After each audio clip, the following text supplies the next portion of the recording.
नमस्कार दोस्तों। गीता विमर्शन हेतु श्रीमद् भगवत गीता प्रश्नोत्तरी क्विज भाग 33 में आपका स्वागत है। आइए शुरू करते हैं क्विज। पहला प्रश्न, श्रीमद् भगवत गीता के कौन से अध्याय में परमात्मा या ब्रह्म के नामों अर्थात ओम, तत्, सत से संबंधित श्लोक हैं? अध्याय 11, अध्याय 15, अध्याय 16 अथवा अध्याय 17? और इसका सही जवाब है ऑप्शन डी, अध्याय 17। अगला प्रश्न, गीता में भगवान श्री कृष्ण ने किस ज्ञान को सर्वगुह्यतम, गुप्त से भी सर्वाधिक अति गुप्त कहा है?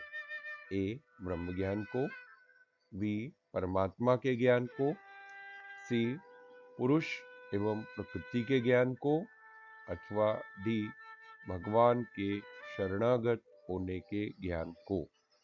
और इसका सही जवाब है डी, भगवान के शरणागत होने के ज्ञान को। अगला प्रश्न, श्रीमद् भगवद गीता के ऐसे कौन से दो अध्याय हैं जिनमें आसुरी तथा दैवी संपदा से संबंधित विवरण है? ए, अध्याय 7 तथा अध्याय 12, बी, अध्याय 9 तथा अध्याय 12, सी, अध्याय 7 तथा अध्याय 16, अथवा ऑप्शन डी, अध्याय 9 तथा अध्याय 16? और इसका सही उत्तर है ऑप्शन सी, अध्याय 7 तथा अध्याय 16। 10वां प्रश्न, श्रीमद् भगवद गीता के अंतिम अध्याय अध्याय 18 में अर्जुन द्वारा उच्चारित श्लोकों की संख्या कुल कितनी है? ए, 2, बी, 3, सी, 4, अथवा डी, 5? और इसका सही जवाब है ए, 2। 5वां प्रश्न, श्रीमद् भगवद गीता के एक प्रसिद्ध श्लोक की पहली पंक्ति इस प्रकार है: उद्धरेत आत्मना आत्मानम न आत्मानम अवसादयेत। इस श्लोक की दूसरी पंक्ति कौन सी है? ए, युक्त इति उच्यते योगी समलोष्टाश्म कांचनः, बी, आत्मैव हि आत्मनो बंधुरात्मेव विपुरात्मनः, सी, अन आत्मनस्तु शत्रुत्वे वर्तेत आत्मैव शत्रुवत्, अथवा डी, एकाकी यच्चित्तात्मा निराशी अपरिग्रह? और इसका सही जवाब है बी, आत्मेव ही आत्मनो बंधुरात्मेव रिपुरात्मना। अगला प्रश्न, न हि ज्ञानेन सदृशम पवित्रमे विद्यते, ज्ञानाग्नि सर्वकर्माणि भस्मसात् कुरुते, ज्ञानम लब्ध्वा पराम शांतिम अचिरेण अधिगच्छति, यज् ज्ञात्वा न पुनर्मोहम एवं यास्यसि पांडव। ज्ञान की महिमा बताने वाले श्लोकों से उद्धृत उपरोक्त सूक्तियां भगवद गीता के कौन से अध्याय में हैं? ए, अध्याय 2, ऑप्शन बी, अध्याय 4, ऑप्शन सी, अध्याय 7, अथवा ऑप्शन डी, अध्याय 18? और इसका सही आंसर है बी, अध्याय 4। अगला प्रश्न, श्रीमद् भगवद गीता के अनुसार भक्त के लक्षणों के बारे में निम्न में से क्या सत्य नहीं है? ए, जो सुख दुख, मान अपमान तथा निंदा स्तुति को एक समान समझता है तथा किसी समय भी व्यथित नहीं होता। बी, जो शुभ या अशुभ कर्मों का फल नहीं चाहता। सी, जो किसी भी वस्तु में आसक्ति नहीं रखता तथा परमात्मा में अपनी बुद्धि स्थिर कर देता है। अथवा डी, जो अपने शत्रु एवं मित्र को ठीक से पहचानता है और उनसे उसी प्रकार व्यवहार करता है। और इसका सही जवाब है ऑप्शन डी, जो अपने शत्रु एवं मित्र को ठीक से पहचानता है और उनसे उसी प्रकार व्यवहार करता है। अगला प्रश्न, हम सर्वसमर्थ हैं, हम बड़े बलवान, धनवान और सुखी हैं। बहुत से मनुष्य हमारे पास हैं, हमारे समान दूसरा कौन है? हम यज्ञ करेंगे, दान देंगे और सुखों का भोग करेंगे। इस तरह वे अज्ञान से मोहित रहते हैं। एक वर्ग विशेष के लक्षण बताने वाला ऐसा कथन गीता के कौन से अध्याय में आया है? अध्याय 11, अध्याय 15, अध्याय 16 अथवा अध्याय 17। और इसका सही जवाब है ऑप्शन सी, अध्याय 16। अगला क्वेश्चन, यतः प्रवृत्ति भूतानां येन सर्वमिदं ततं स्वकर्मणा तम अभ्यर्च्य सिद्धिं विन्दति मानव। श्रीमद् भगवद गीता के इस श्लोक के बारे में कौन सा कथन सत्य नहीं है? ए, जिसके लिए जो कर्तव्य है उसी से भगवान की पूजा होगी। बी, यह श्लोक गीता के अध्याय 2 में है। सी, इसमें ज्ञान तथा भक्ति से युक्त कर्म की व्याख्या है। अथवा डी, यह श्लोक गीता के अध्याय 18 में है। और इसका सही ऑप्शन है बी, यह श्लोक गीता के अध्याय 2 में है। यह कथन सत्य नहीं है। अगला प्रश्न, ज्ञान योग व्यवस्थिति के बारे में निम्न में से क्या सत्य नहीं है? ए, यह अध्याय 16 के प्रथम श्लोक में आता है। बी, इसका अर्थ है ज्ञान और योग के अभ्यास में निरंतर दृढ़तापूर्वक स्थित रहना।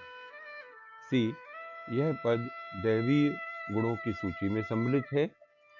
अथवा डी, इसका अर्थ शास्त्रों को पढ़ना, याद रखना और दूसरों को ज्ञान देने की कला में निपुण होना है। और इसका सही ऑप्शन है ऑप्शन डी, इसका अर्थ शास्त्रों को पढ़ना, याद रखना और दूसरों को ज्ञान देने की कला में निपुण होना है। अगला प्रश्न, श्रीमद् भगवद गीता के अध्याय 2 की एक सूक्ति श्लोक 61 इस प्रकार है, इंद्रियाणि प्रमाथीनि हरन्ति प्रसभम मनः। इसका तात्पर्य क्या है? ए, प्रमथन स्वभाव वाली इंद्रियां बुद्धिमान मनुष्य के मन को भी बलात् हर लेती है। बी, प्रमथन स्वभाव वाली इंद्रियां बुद्धिमान मनुष्य के मन को नहीं हर पाती हैं। सी, जिस पुरुष की इंद्रियां वश में होती हैं उसी की बुद्धि स्थिर होती है। अथवा डी, अंतःकरण की शुद्धि हुए बिना भगवत भाव नहीं होता।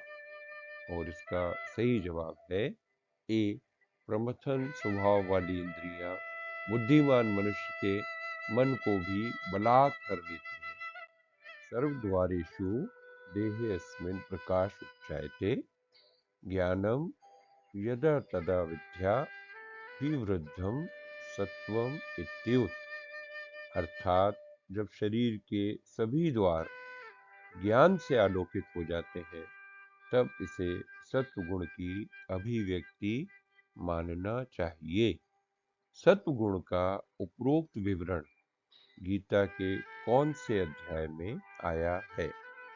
ए, अध्याय 12, बी, अध्याय 13, सी, अध्याय 14 अथवा डी, अध्याय 15।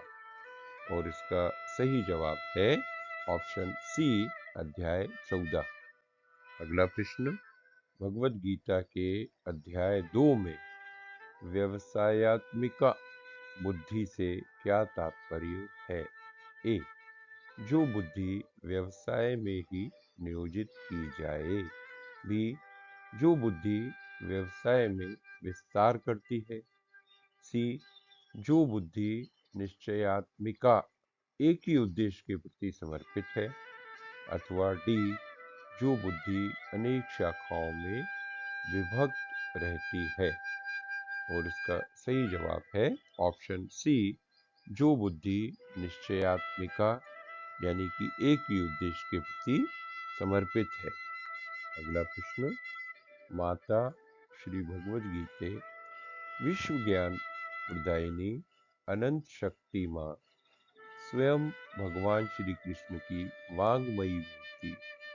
तू भगवान का हृदय है, तू मार्ग भ्रष्टों की पथ प्रदर्शिका है, तू घने अंधकार में दिव्य प्रखर प्रकाश है, तू गिरे हुए को उठाती है, चलने वाले को विशेष गतिशील बनाती है, शरणागत का हाथ पकड़कर उसे परमात्मा के अभय चरण कमलों में पहुंचा देती है। भगवान की प्रकृत मूर्ति का उद्घाटन करने वाली माँ, तुझे बार बार नमस्कार है। गीता की अपनी टीका में ऐसा किस महापुरुष ने लिखा है? ए, महात्मा गांधी। बी, बाल गंगाधर तिलक। सी, स्वामी प्रभुपाद। अथवा डी, हनुमान प्रसाद पोद्दार। और इसका सही जवाब है ऑप्शन डी, हनुमान प्रसाद पोद्दार। अंतिम प्रश्न, यावनर्थ उद्पाने सर्वतः संप्लुत उद्गे तावान सर्वेषु वेदेषु ब्राह्मणस्य विजानतः। गीता के अध्याय 2 के उपरोक्त श्लोक में भगवान श्री कृष्ण कहते हैं, जैसे सब ओर से परिपूर्ण जलाशय के प्राप्त हो जाने पर छोटे जलाशय की उतनी जरूरत नहीं रहती, वैसे ही ब्रह्म को तत्व से जानने वाले आत्मज्ञानी के लिए वेदों के कर्म कांड ए, आवश्यक हो जाते हैं। बी, अनावश्यक हो जाते हैं। सी, गौड़ या सेकेंडरी हो जाते हैं। अथवा डी, कोई मायने नहीं रखते। और इसका सही जवाब है सी, गौड़ या सेकेंडरी हो जाते हैं। गीता प्रश्नोत्तरी क्विज भाग 34 देखिए अगले वीडियो में। Thanks for watching.